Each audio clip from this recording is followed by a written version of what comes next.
আসসালামু আলাইকুম বন্ধুরা, কেমন আছো তোমরা সবাই? আশা করি সবাই ভালো আছো।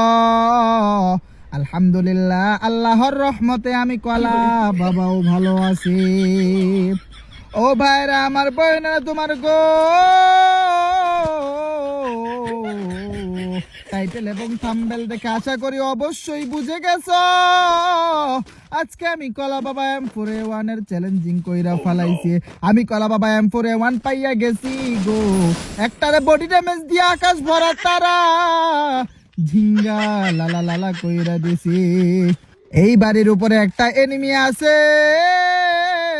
আমি কলা ও শিট ম্যান, আমি কলা বাবা বলছিলাম ওরা ডাবাইয়া দিব। হেডশটিং লাইগা গেছে, দূরে আরো একটা এনিমির ড্যামেজিং মাইরা দিছি, কিন্তু এনিমির কিছু হইল না। তাই আমি কলা বাবা ভাবলাম এইখানে আর থাকা যাবে না, উপরে চইলা যাইতে হইব। আরে ভাইরা আমার, বইনারে তোমার দেখতে দেখতে আমি কলা বাবা উপরে চইলা আসছি। মন বলে তিনতলায় একটা এনিমি আছে। এই তো মামা পাইয়া গেছি, খা খা খা বডি ড্যামেজ। আহারে আহারে, এনিমির কাছে কোনো গান ছিল না, মাত্র একটা G18 ছিল।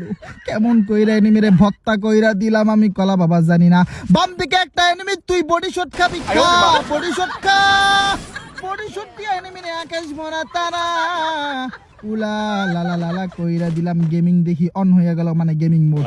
M4A1 এ মাত্র দুইটা চিপ, আরো একটা চিপ লাগাতে হবে। যাই টোকেন টাকায় ওই তো নিচে একটা এনিমি, খা খা। ও শিট ম্যান, আমি কলা বাবা এত বড় হ্যাকার কেমনে হইলাম?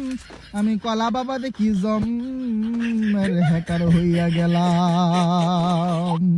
এইবার